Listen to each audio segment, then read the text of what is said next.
Jubilee. And look at this, 18 rowers setting the pace for the man-powered division. We have around 260 boats in the man-powered forefront of this pageant.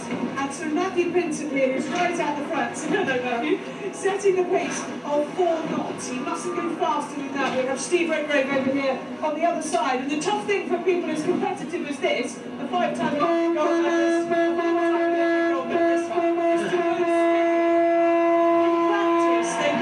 up to 9 knots. Now that would be too quick. So 4 knots is the pace. And we also have the Batten sisters, Miriam and Corinne here. We have ex-servicemen. We have the guys who are on the road to recovery crossing of the Atlantic.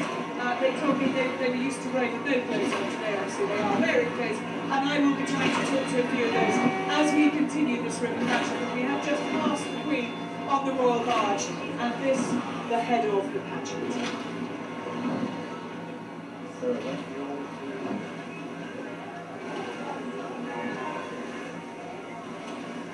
I've got to be honest, I think the two sirs, Matthew and Steve, are looking a little bit puffed out there.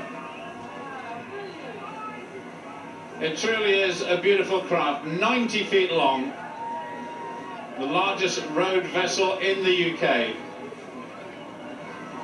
And that is the view that the Queen and the Duke of Edinburgh and the rest of the royal party have got. As Gloriana just begins to creep past. Lovely moment for all of those people on board as all the man-powered craft begin to make their way past the Royal Barge as the pageant is well and truly underway now.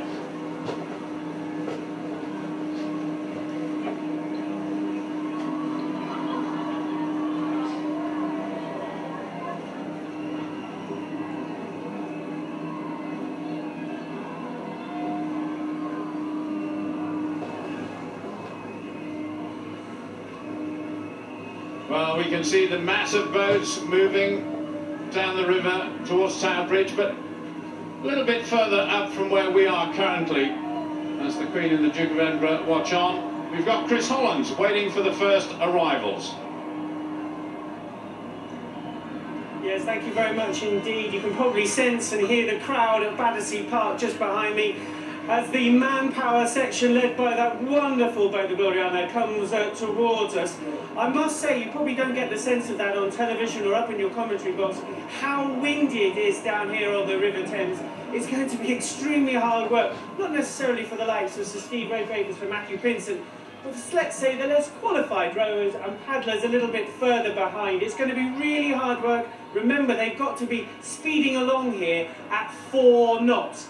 For 15 miles, it should be extremely hard work. We're getting very excited as this beautiful, glorious boat approaches us here right now. We can see the colour, the splendour of all those people on board. It really is a remarkable scene here. The crowds have been waiting, as you're probably hearing, so long to see this in the damp and the cold, and now that glorious moment has arrived for them.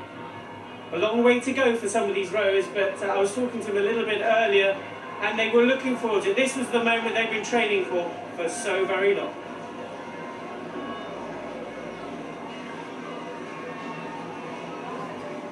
Well, right at the top of the programme we showed you that wonderful picture by Canaletto. And I guess these pictures here are the BBC's Canaletto moments. These beautiful craft just easing past the Spirit of Chartwell on the left-hand side of the screen.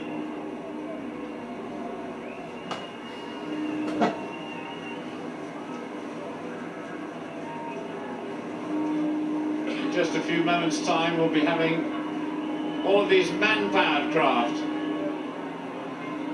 with their own special salute to the Queen on her day of the Diamond Jubilee.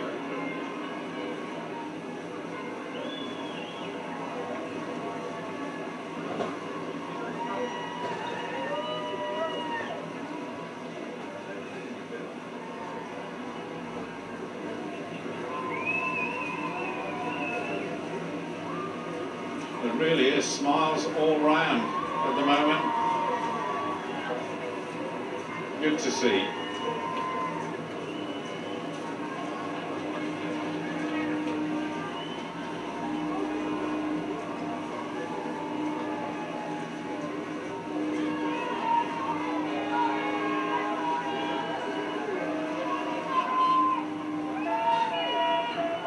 Well, in amongst these man-powered boats is a gentleman called Ben Fogle, who I'm sure everybody knows so well. There he is. Can you hear us, Ben? I can, thank you. It's just an unbelievable feeling down here. We're just going past Her Majesty the Queen, the Spirit of Chartwell. It's absolutely magnificent. And I'm just doing my royal salute. Hip hip hooray! Hip hip hooray!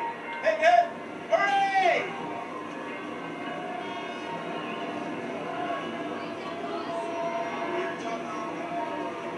That's Garrison Sergeant Major Bill Mott, who gave the order to toss oars to make the salute to the Spirit of Chartwell and, of course, to the Queen. Those people who remember, of course, Ben Fogle and James Cracknell rowing the Atlantic. I'm so glad they have decided to put some clothes on this time for their journey down the Thames.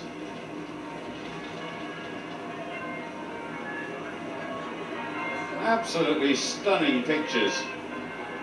But you can certainly see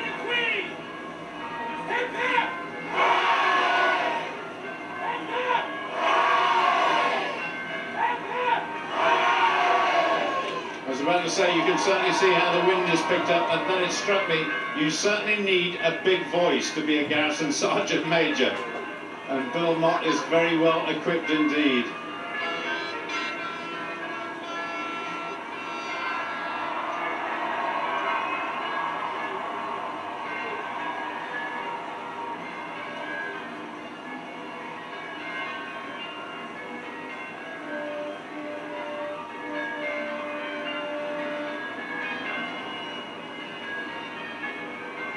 The sight of all these boats sort of takes you back a couple of 100 years, really, when engines were a thing of the future and all power was provided by the human form. Luckily, the Queen doesn't have to worry about that today. You can just sit as a passenger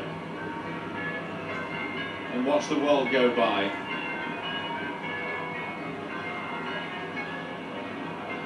The banks of Battersea Park are absolutely packed.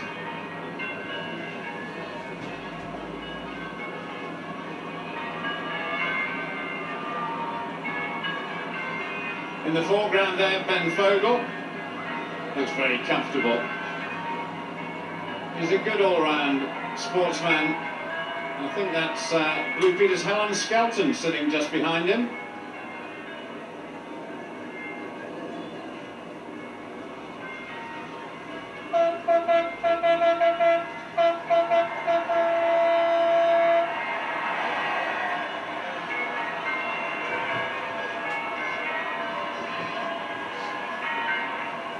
Well, the 5 or 6 miles that Ben and his crew are rowing this time, a far cry from that epic journey that he made a few years ago across the Atlantic.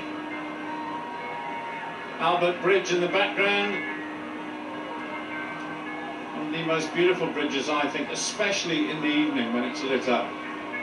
Really is a sight for sore eyes. Sometimes known as the Trembling Lady because of his tendency to wobble, especially when troops from the nearby Chelsea barracks go marching across them.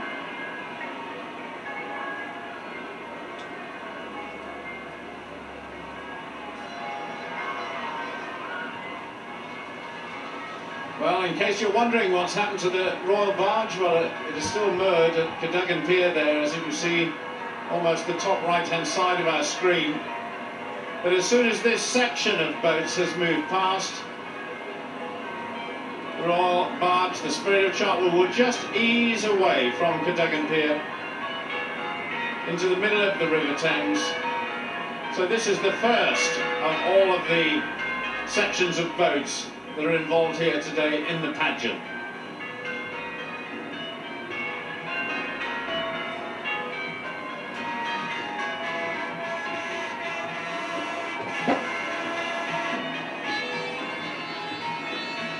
I'm sure that you can just hear in the background. There we are. I was just about to mention the bells, the belfry heading up this pageant here today. And they will eventually end up as the Royal Jubilee bells in their new home at the St James Church in Garlick Hythe.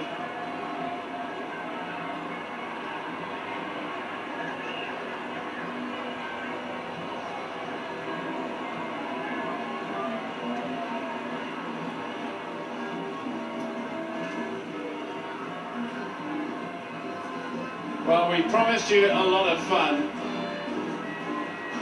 and these guys and girls are certainly having to do a lot of work, but you have to say the atmosphere is a real carnival atmosphere down on the River Thames and on the banks as well, and indeed on the Royal Barge too.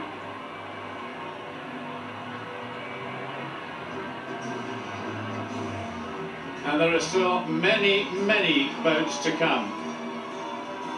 There's the Worcester Busters, one of the dragon boats, one of the many dragon boats. You can see one in the background as well, that are in this first part of the pageant. I've got a feeling that one is, all the paddlers there are survivors of cancer.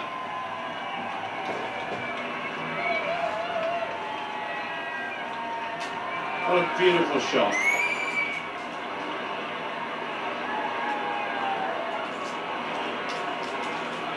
I did mention the number of medalists that were in that boat, as well as Sir Steve Redgrave and Sir Matthew Pinsent. We've got the Batten sisters, who won a silver medal in Sydney in the year 2000, along with Jill Lindsay and Kath Granger, who of course is still in the running for more medals in 2012. The Mary Rose that we saw at the beginning of the programme.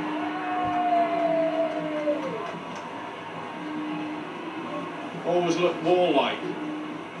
You certainly would hate to play rugby against them after seeing a hacker, but I promise they're all nice guys.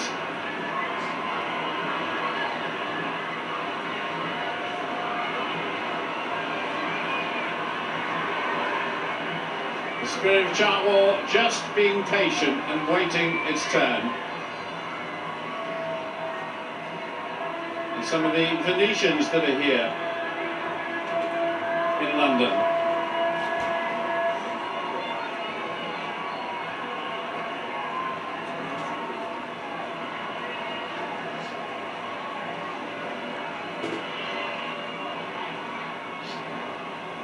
It's so colourful out there today.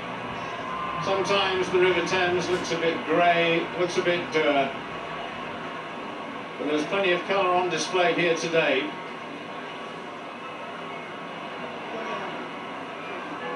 Is it just that shot? Well, Matthew's still smiling.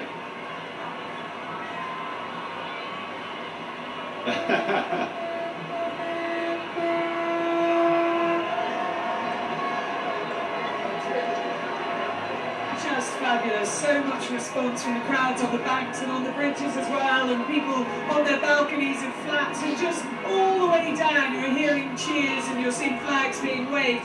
Now the makeup of this boat, both in terms of the crew that are rowing, it's all 18 people, and the guests on board, very much with the message of empowering those who are able-bodied or disabled, because we have injured servicemen on board here, and encouraging all of them to take to the water and feel the thrill of this notion. And in terms of this Royal Rowing Barge, Gloriana,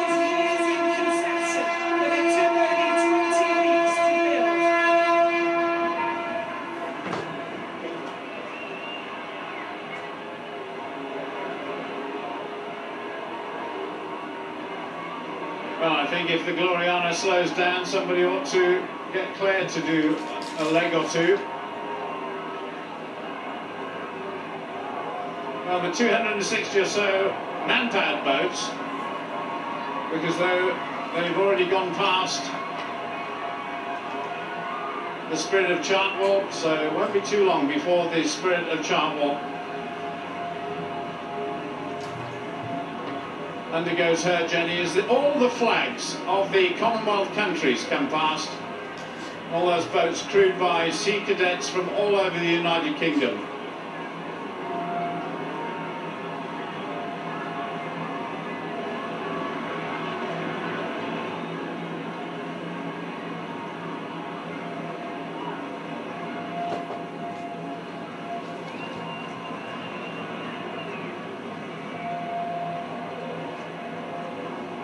There are certainly people in the parade today from all over the world representing many, many parts of the Commonwealth.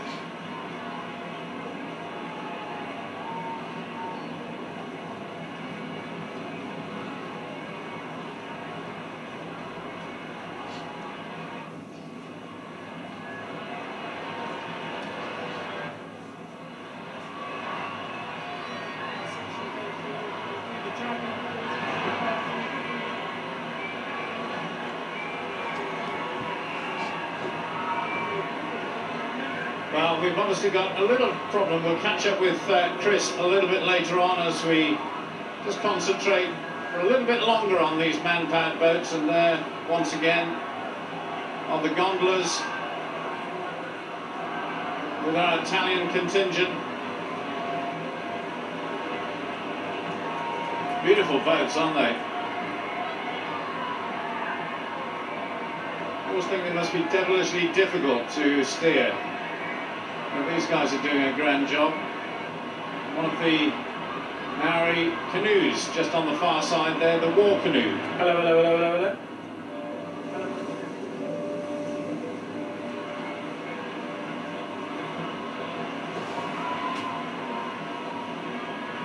Well, I think we've solved the problem, so we can now catch up with Chris Hollins. Yeah, thank you very much indeed. I have a slight problem with our microphone, probably due to the excitement. The majority of the manpower section going through, just the remnants there, as they're powering their way through, just the Venetian gondola just at the end, they're bringing up the rear, but they're working extremely hard. We did have a couple of chats with some Indians in their canoeing. They were making various noises, but they did say they might be out of breath by the end. But if they do get out of breath, these boys will come into action, the RNLI. They are just cruising up and down the emergency lane, and if they can't keep up the pace of 4 knots, they'll be just dragged along. At the moment they're looking relaxed, but they are on duty, concentrating all the time, and we'll be monitoring them and of course the London Authority as they just help this fantastic site, this flotilla of boats, make their way up the river. It's a fantastic site. I hope you're getting the excitement at home.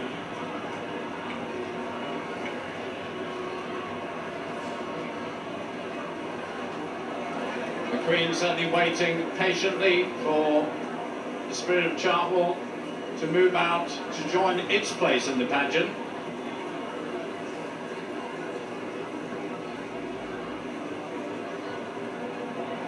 And Boris Johnson, once again elected as Mayor of London, enjoying himself as he tends to do on these occasions. Also, the Lord Mayor of the City of London standing just to the right-hand side.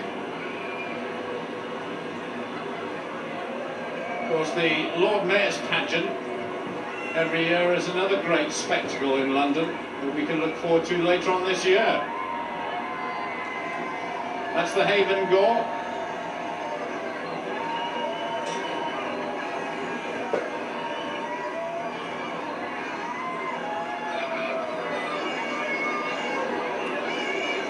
Well, one of the last occasions where pictures came from the River Thames some years ago now was the funeral of a great statesman, Sir Winston Churchill. And it was this boat that brought his coffin down the River Thames, and on that occasion, I remember, the crowds were absolutely immense. That is Trinity #1 boat. The master of the Trinity House, of course, is the Princess Royal. She's accompanied by her husband, Vice Admiral Sir Tim Lawrence. standing next to her there. And the barge finally moves away from the pier to begin her journey. 5 miles or so down the river, past some amazing landmarks.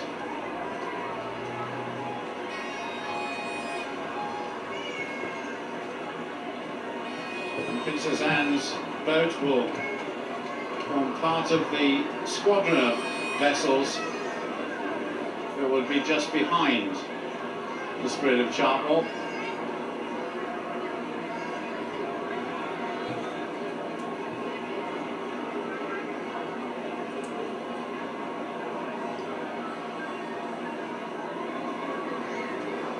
The organisers have done an absolutely magnificent job, not just on the Spirit of Chartwell, but on the whole day so far.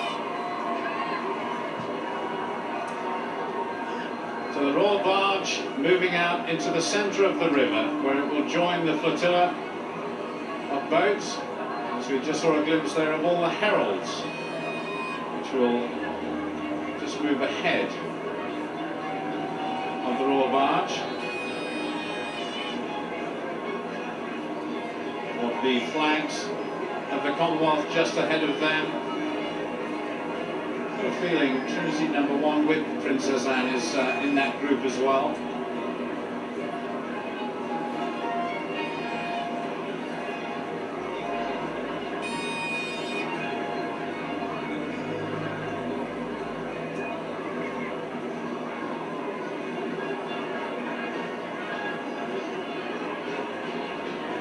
We're just about there in terms of the Royal Barge moving forwards. And the Duke of Edinburgh certainly seems to be enjoying himself here today.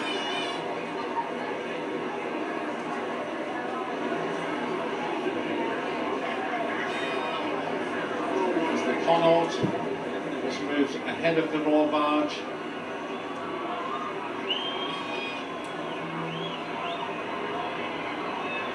Absolute precision as the Royal Barge slots into line just behind the 4 boats that are in front of it as it begins to move away.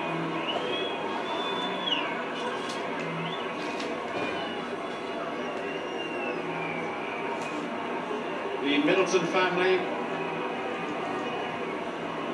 present at 2/3 of the way. The left-hand side, just waving there, Pippa Middleton, the sister of the Duchess of Cambridge. They're on board the Elizabethan.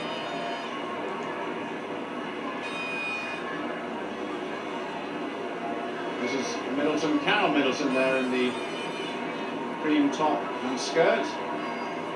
Husband standing 2 to the right-hand side, away from her, along with sister of the Duchess, Pippa, and the brother too, James Middleton.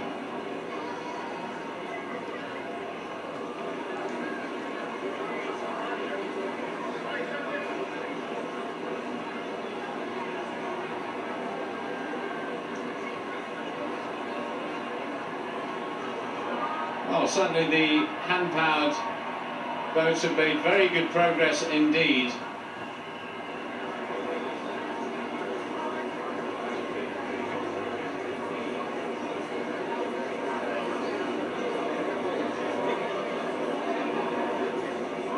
I suppose this is one of the occasions where you really have to be there to just soak up the atmosphere and understand what it means to all the spectators. The atmosphere on the banks and on the bridges, absolutely electric. Wonderful stuff.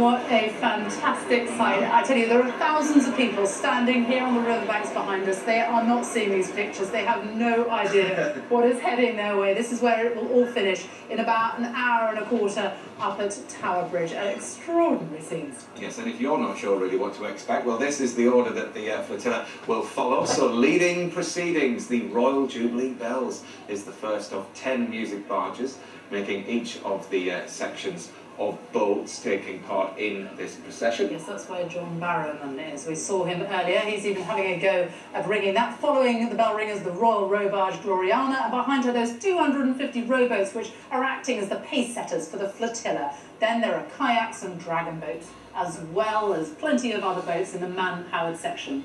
Adorned with flags of the Commonwealth there, plus we'll then see the Royal section headed by the Royal Barge carrying the Queen, the Duke of Edinburgh and other members of the royal family. And behind them, we haven't seen much of them yet, but we will find the Dunkirk little ships and other historic vessels which make up the biggest collection of historic boats ever to assemble on the River Thames.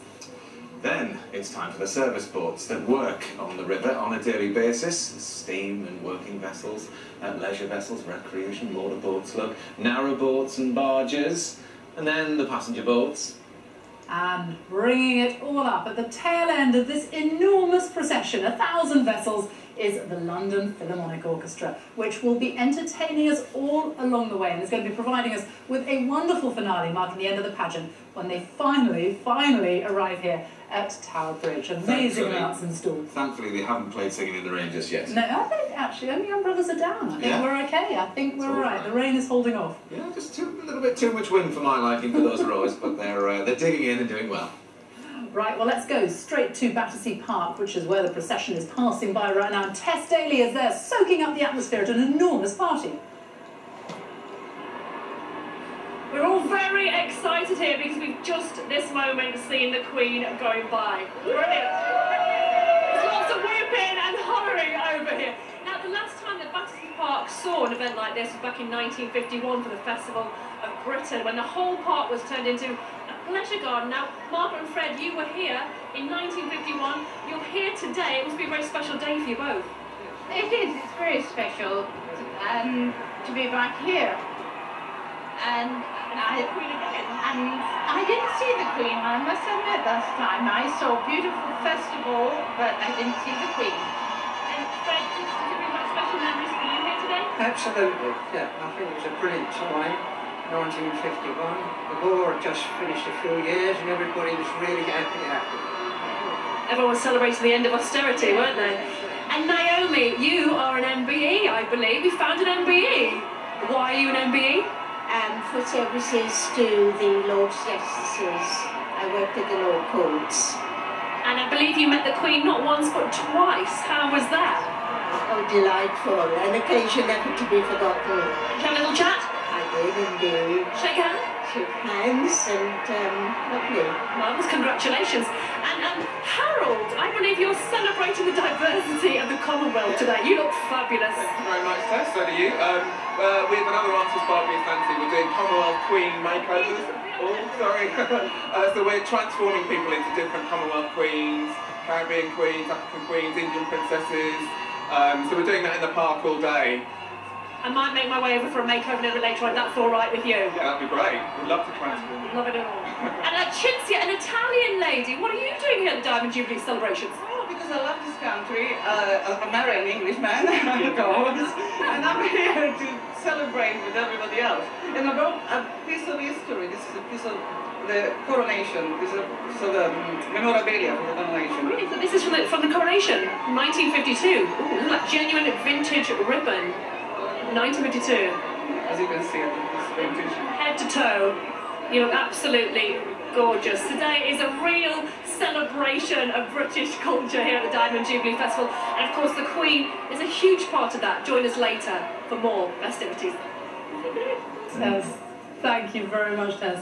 You did wonder, didn't you, at the start, if it was going to be so chaotic, but actually, I can't believe how well the spirit of Chartwell just moved up and then just carried on along the way. So we'll go back now right down into the action to go and see Claire Balding on the Gloriana, heading up the manpower section.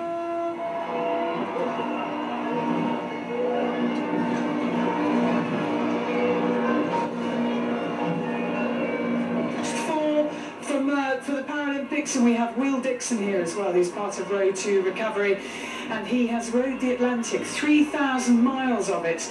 So Will, how much of an honour is it to have been invited to row on board Gloriana? Yeah, incredible. I don't think we would be very surprised when we arrived in Barbados. I think that in a few months' time we'll be here, even the captain. It's a great honour. And the message of this boat is about empowerment, isn't it? And encouraging everybody, whether they've been injured in a roadside bomb as you have been, whether they have a disability, whether they are able-bodied and Olympic gold medalist, to get out there, do what you can. Yeah, absolutely. I mean, an inspiring crew to be a part of. You know, a couple of old duckers at the front, Greg and Fitz. They've done a bit of rowing in their time, but you know, a real mix of individuals and stories on board. Well, we just shuffle up here past Miriam and Gwyn Batten, who won silver medals at the Sydney Olympics, and man here who won his 5th gold medal in Sydney in 2004, stroking the boat. Steve Redgrave, how's it feeling, sir? It's feeling really good. Amazing crowds. I've run in some big crowds before, but not counting up to the negatives it is here. And in terms of the honours that you've had in your life and the things that you've done, where does this rank?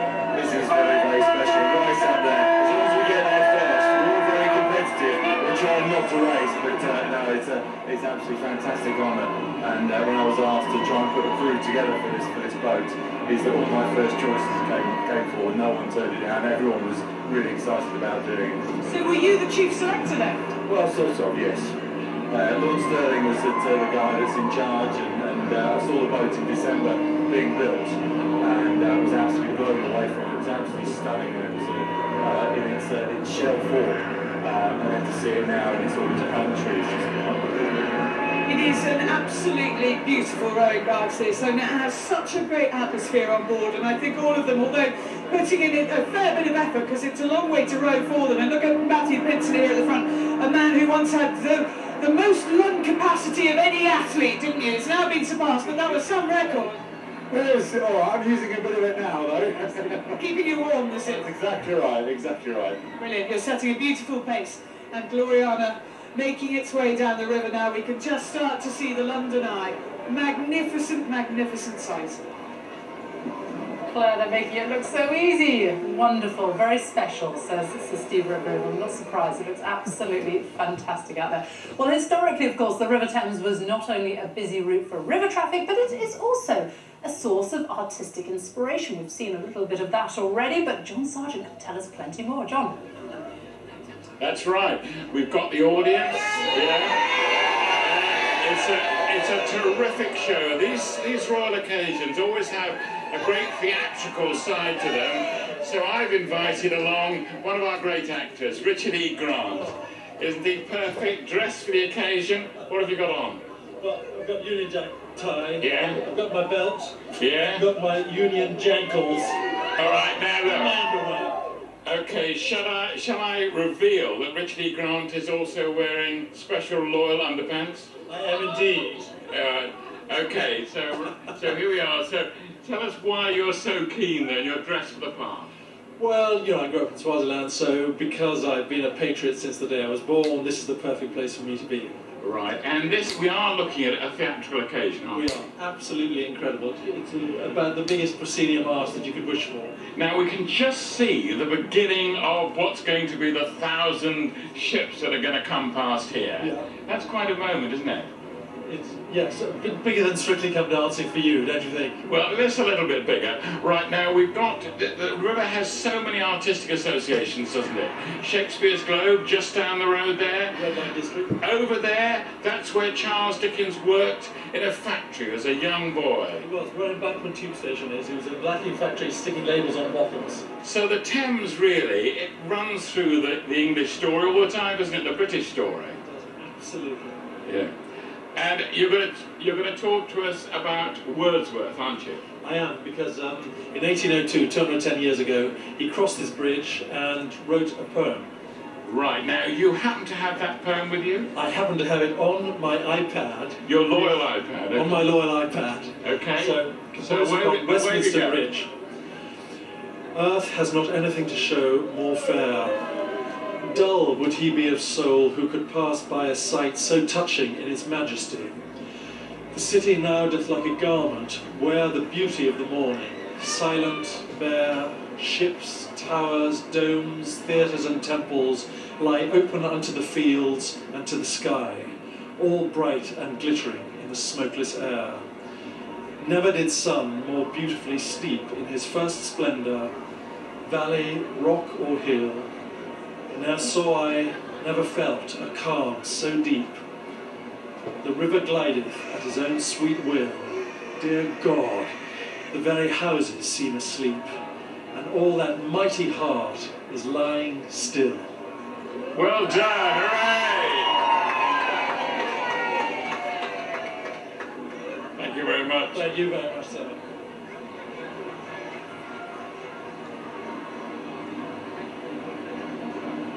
The Royal Barge continuing on its way. I have to say, those two, well, they're almost like mini thrones. Just in the foreground there, not getting a lot of use by the Queen or by the Duke of Edinburgh. The wind certainly blowing across the bows of the boat, so that presumably means that steering is quite a big issue with something as long as this boat.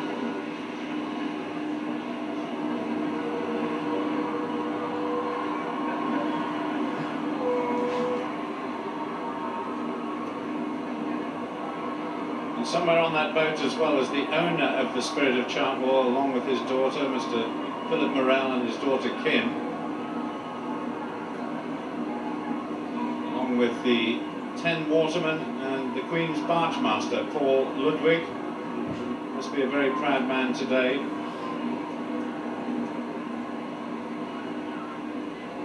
Prince of Wales on the left-hand side, Duchess of Cambridge, Duke of Cambridge waving, along with Prince Harry.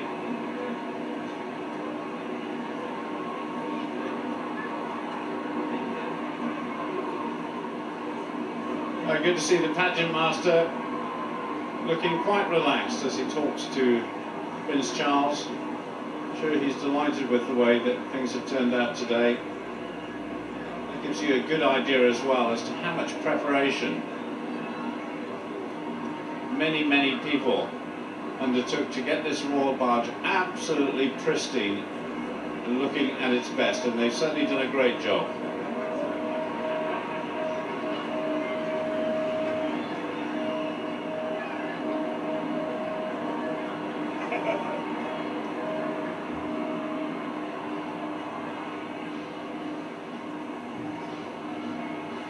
Good wave there from the Duchess of Cambridge and the Duke of Cambridge as well. And we saw a short time ago the Queen actually going below deck on the Spirit of Chartwell. It is an extraordinary barge. I went on it just a couple of weeks ago before its dramatic transformation when it was turned into that. I mean, it's been done by a film set designer. It does look amazing, but below deck is extraordinary because it's been made to look like the inside of the Orient Express. You feel like you're on a train on the water.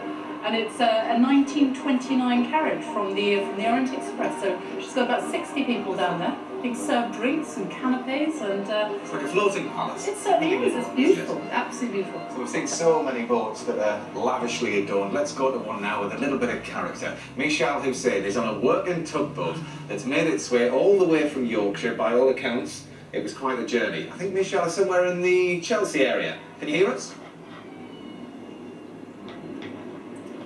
Yes, this is the working boat section of the flotilla, so some pretty noisy vessels all around me, steamboats and tugs, and indeed I am on a tug. This is the Welldale, which is a coal tug. It was built in 1959 and it had the job of pulling pans of coal from the mines to the docks. Never a vessel that was designed for long journeys and not for the open seas at all.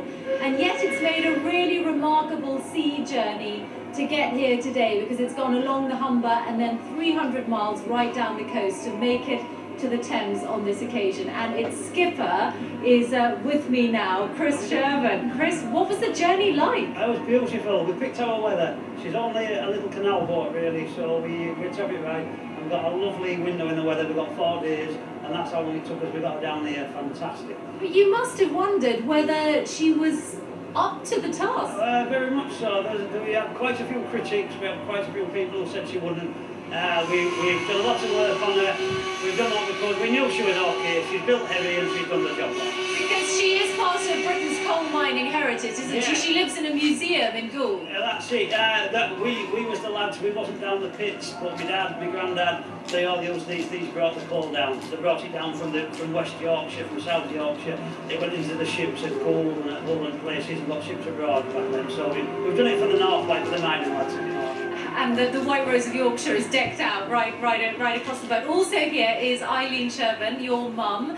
Eileen, this is very much part of your family, isn't it? This kind of boat and the coal tug heritage. Yes, most of the tugs were run by families, fathers, sons, brothers, uncles. They all came, worked on the Tom Puddings, as it was known as. Absolutely. This boat goes back 50 odd years, and its ancestors go back 120 years. Absolutely amazing. And to do this is fantastic, because I did coronation, the Queen's Coronation Street parties, and this is just reminiscent of the whole scene. It's fantastic. You're soaking up the atmosphere. Absolutely fantastic. Amazing it is.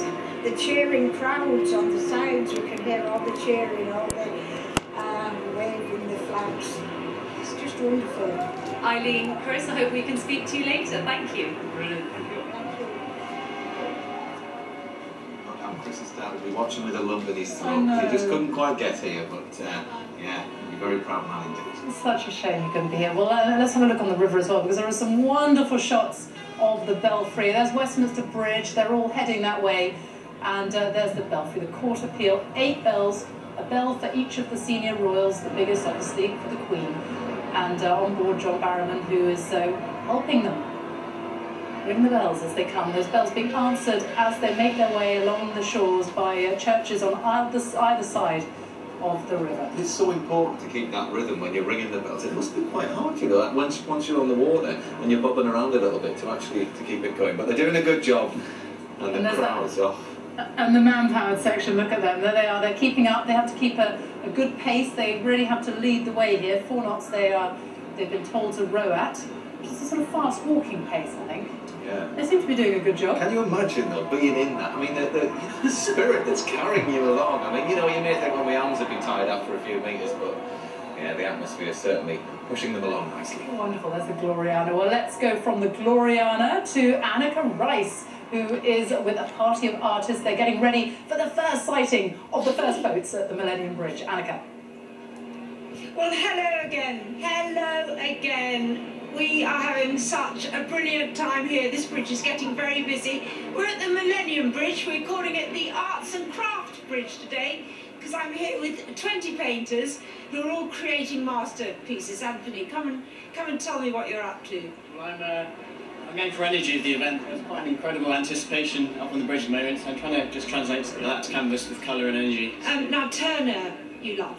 I do indeed, yeah. Here's one for tying himself to masts and such like. So he did, wait, to experience the wind, he actually lashed himself to a mast just to experience the storm. Indeed. I won't be doing that today, but... It's very exciting. They're just very shortly going to be arriving, and this is Ajani, who's actually painting on a door, which is brilliant. All the artists have chosen very, very different styles here. What are you doing with the door? I've decided to use the door because it symbolizes the role that the Queen has played in the empowerment and emancipation of women, not just in the UK but in the Commonwealth countries as well. I think she's led to them opening many doors which in the previous decades would not have been possible. Well, that's brilliant, Ajani. I love the way he just uses materials he finds on the riverbank. And Gillian, you are working on